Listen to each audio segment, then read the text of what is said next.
companies that had shut down. Not a word about distributing more food to combat malnutrition and hunger. Not a word about cutting indirect taxes, especially GST, to contain inflation and bring down the prices of goods. And not a word about giving tax relief to the tax-paying middle class or the tax-bearing head of a household.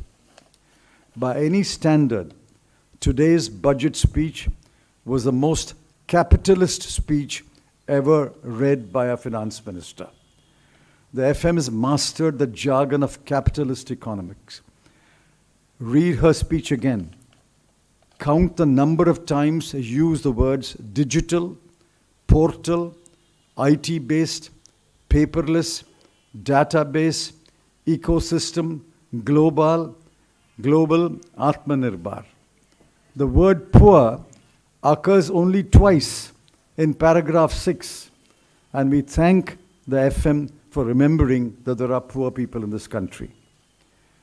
There are worrying macroeconomic indicators. Top of the list is that the fiscal deficit for 2021-22 has overshot the target of 6.8% and is estimated at 6.9%. For the next year, it will be 6.4%.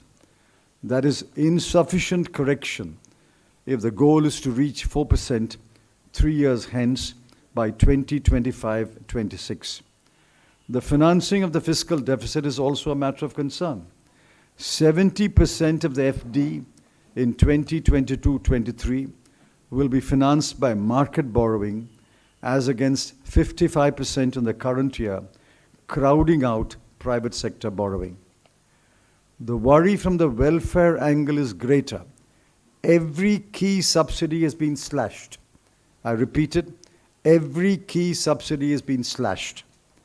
I'm reading the figures for the current year, 21-22, and the next year, 22-23. Petroleum from 6,517 crore to 5,813 crore.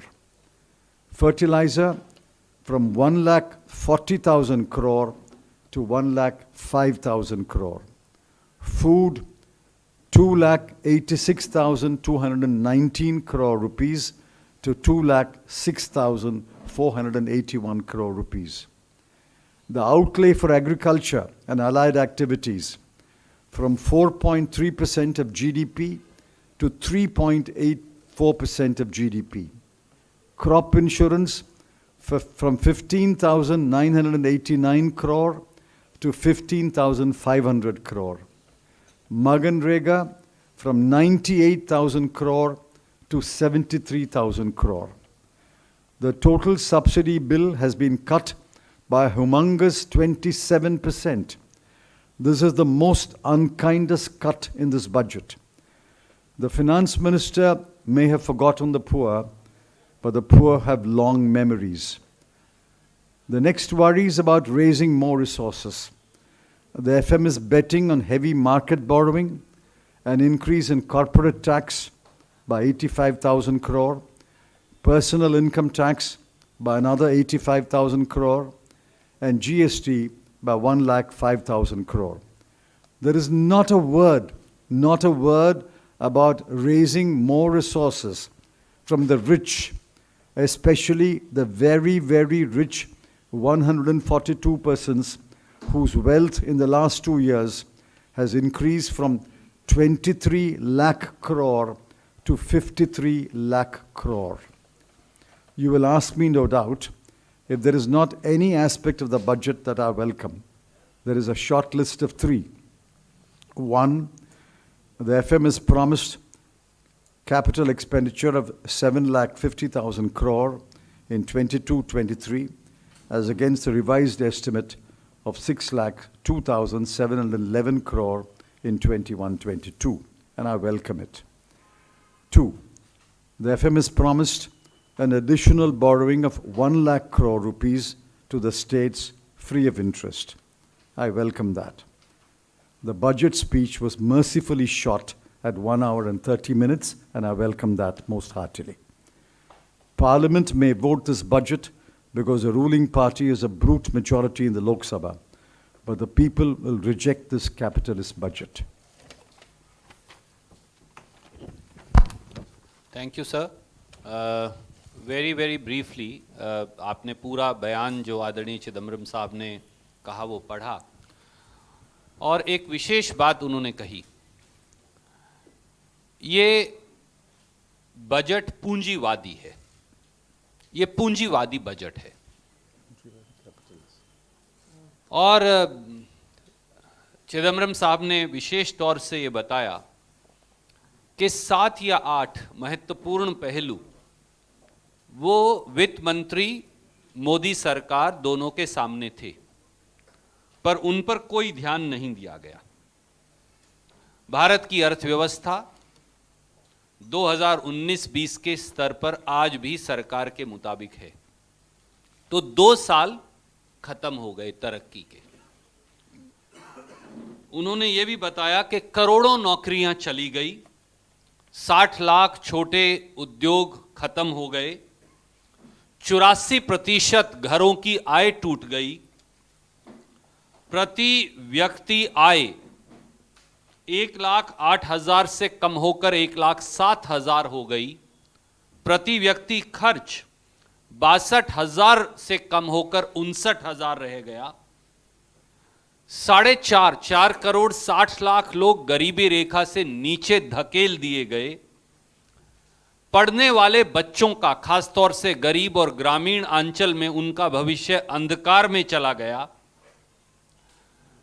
जिस प्रकार से मैल nutrition में देश 116 मुल्कों की सूची में 101 number पर पहुंच गया, बेरोजगारी शहरों में 8% पार कर गई और गांव में 6%, और जो मुद्रास्फीति है, महंगाई जो है, वो 12% को पार कर गई, और कंज्यूमर प्राइस इन्फ्लेशन भी 6% को पार कर गई।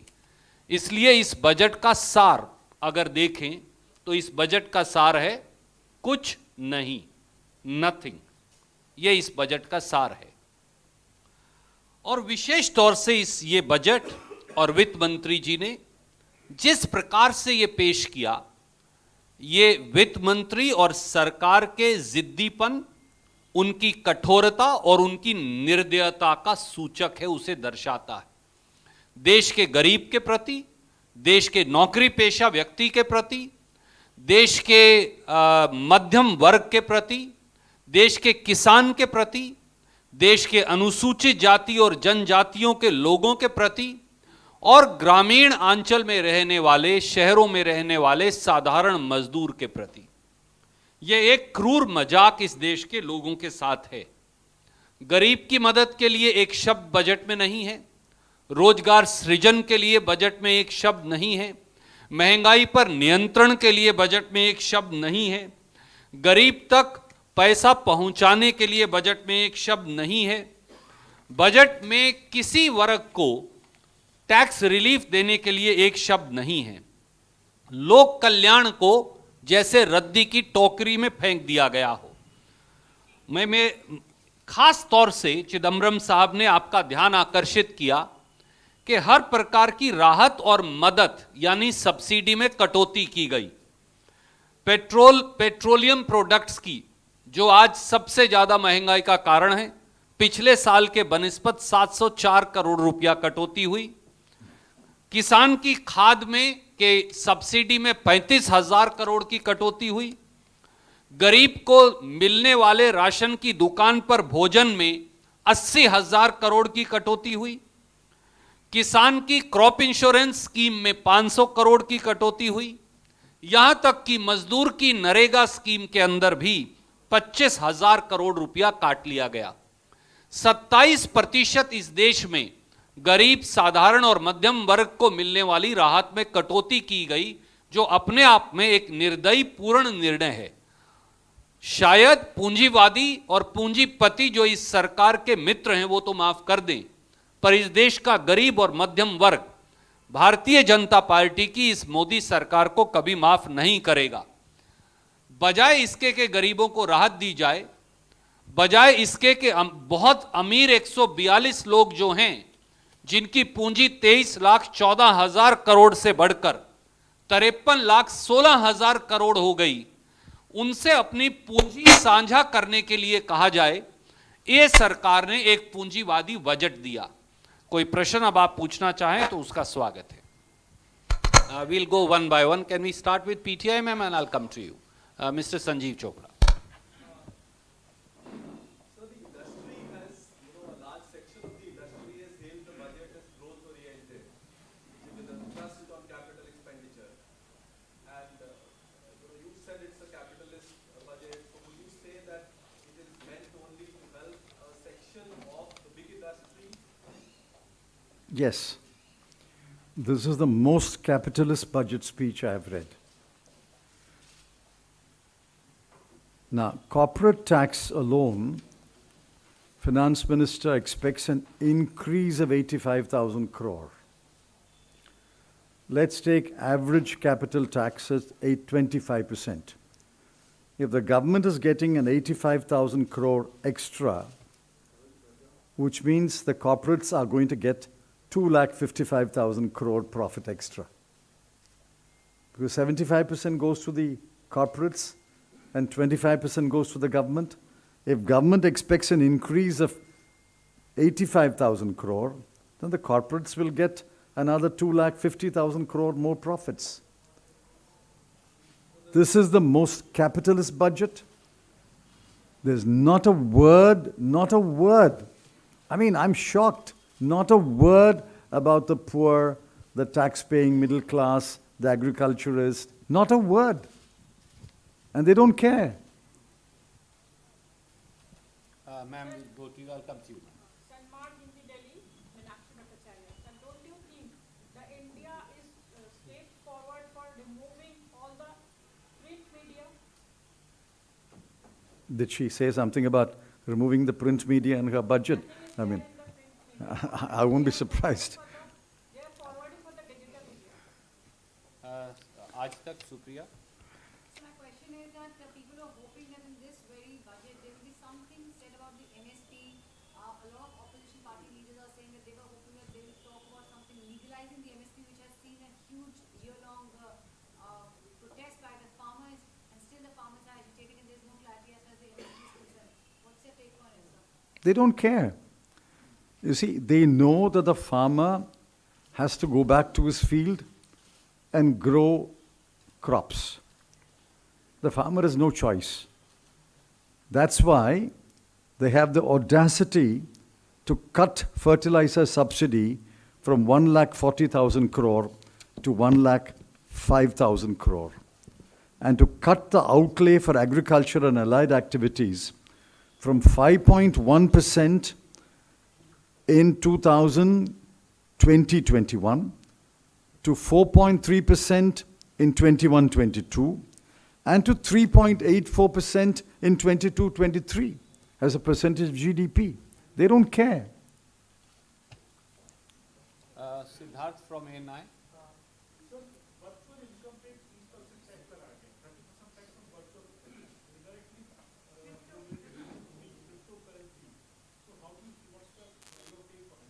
That's obviously at the behest of the very rich people in this country. A crypto digital asset is crypto. They've invented the word digital asset. What is a digital asset? It's only cryptocurrency.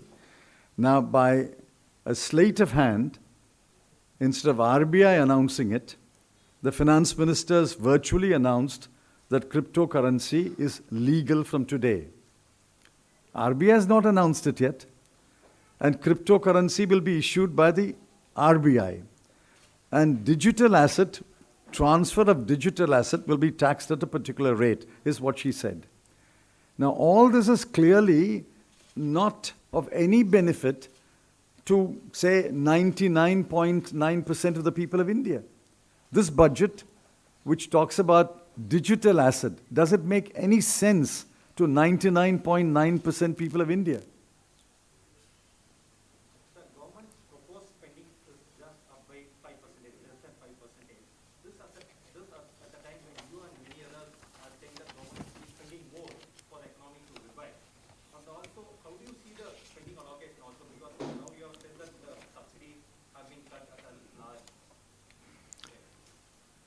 See, I don't know where they're going to spend.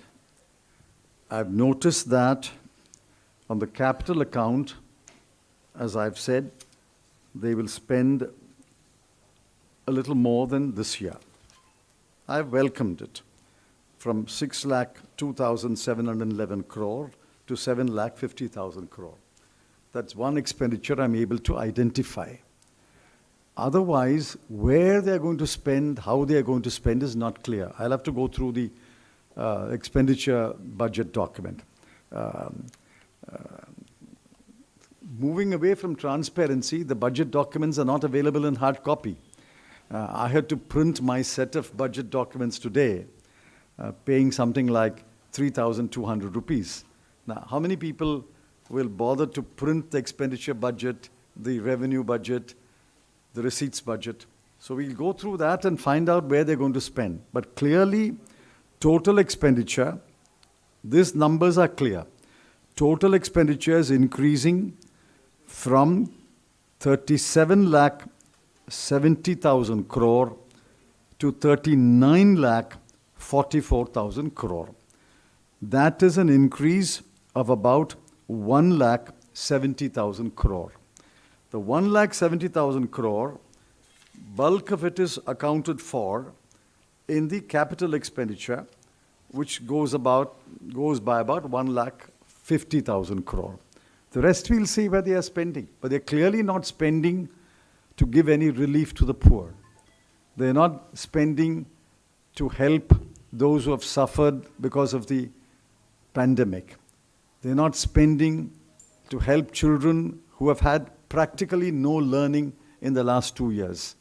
They're not spending to take care of the children who are stunted, wasted, and massive malnutrition and anemia among women and children. They're not spending on those. That's clear. What they are spending on, we'll find out in a day or two. अगर मनमोहन सिंह सरकार के कार्यकाल की बात करें तो उस समय अर्थव्यवस्था 3 गुना ज्यादा थी, ग्रोथ रेट भी 8% से ऊपर था। वर्तमान सरकार की बात करें, विकास दर काफी कम हो गया है। खासकर जो आय की असमानता है, यानी अमीर और गरीब के बीच खाई है, बढ़ती जा रही है। अमीर और अमीर होता जाता है, गरीब और अब गरीब होता जा रहा है। Disparity of income, he's saying that there's considerable Yes. compared to. You've read the report put out by Dr. Piketty and others. We are becoming one of the most unequal societies in the world. Inequality is increased in India far more rapidly than in any other country. This is a very unequal country. The poor have become poorer. Part of the reason is the pandemic, but part of the reason is incompetent economic management. And the rich have become richer. 142 persons, just 142. In fact, if you guys get together and do an investigative report, you can print the 142 names. 142 persons have increased their wealth in the last 2 years from 23 lakh crore to 53 lakh crore. 30 lakh crore is the size of the wealth increased by 142 people, whereas the total receipts of the government of India is only 40 lakh crore. The total receipts of the government of India is 40 lakh crore. And these 142 people have increased their wealth by 30 lakh crore. Very soon, the increase in their wealth will be greater than the receipts of the government of India. Gautam? Can you list out 2-3 sectors which require immediate intervention or assistance of the government, but have been completely overlooked in this budget? Immediately, they should have addressed the problems of agriculture. Input prices are going up. Transport cost is going up because of fuel costs. And therefore, they should have addressed why are farmers producing more and more, yet many of them are extremely poor. They are as poor as they were 20 years ago, 30 years ago. Our agricultural production has increased several fold, but the farmer remains poor. Therefore, they should have addressed the question of agriculture, brought down the cost of cultivation, so that the farmer is left with more surpluses. Today, the farmers practically left with no surplus. The farmers left only with debt, number one. Number two, they should have addressed the question of children. Children are our wealth. Children have learnt nothing in the last 2 years, except a small number of urban children who have access to devices. Bulk of the children have had no learning at all in 2 years, no teaching at all in 2 years. And many of them are stunted and wasted because growing hunger, growing malnutrition. They should have addressed the problems of our children. Now, these are two things that come to the top of my mind. But the most important of the lot is jobs. Now, the finance minister says some Gati Shakti is going to create 60 lakh jobs in 5 years. What did they promise? 2 crore jobs every year. And now the 2 crore jobs every year has come down to 60 lakh jobs in 5 years. There is a proverb in Tamil that the donkey slowly deteriorated and became an insect.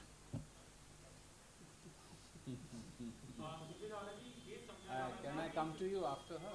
Okay, ma'am. Sir, if we look at this politically, BJP is facing one of the most important elections of Prasid's tenure in UP. But here, the finance minister is addressing the budget to just 1.1% of the people. And on top of that, they've cut subsidies and, like you said, nothing for agriculture. So what is the reason? I mean, how are you looking at the mindset? Are they super confident or have they given up on you? I believe that they are not going into an election based on the record of performance. They are not going to election on the basis of the assurances and reassurances to the people. They are simply going to the election on the basis they can divide Indian society into Hindus and non-Hindus and capture the bulk of the Hindu vote. It's simply a cold, clever calculation that religion and Hindutva will propel us back to power. The people, the farmers, families with children, families who have debt, families who have lost jobs, families who have lost incomes, they must wake up and say, hey, what's going on here? What's going on here? My children are hungry. I don't have any surplus at all. I've lost my job. I've lost my income. Fertilizer prices are going up. Power costs are going up. Fuel costs are going up. What's going on in this country? And hold the BJP responsible. I sincerely hope after this budget, people will wake up to the reality of the BJP. I'm going to come to you.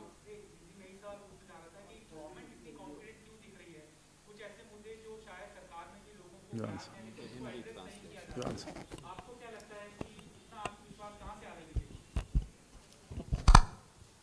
आदरणीय साथी, जैसा चिदम्बरम साहब ने कहा, ये सरकार केवल कुछ पूंजीपतियों की चाकरी कर देश के मध्यम वर्ग, नौकरी पेशा, गरीब, किसान, मजदूर, उनकी घोर अनदेखी और उनसे क्रूरता कर रही है, क्योंकि उन्हें लगता है कि समाज में नफरत और बंटवारा ही उनकी चुनावी कामयाबी का एकमात्र सूत्र है।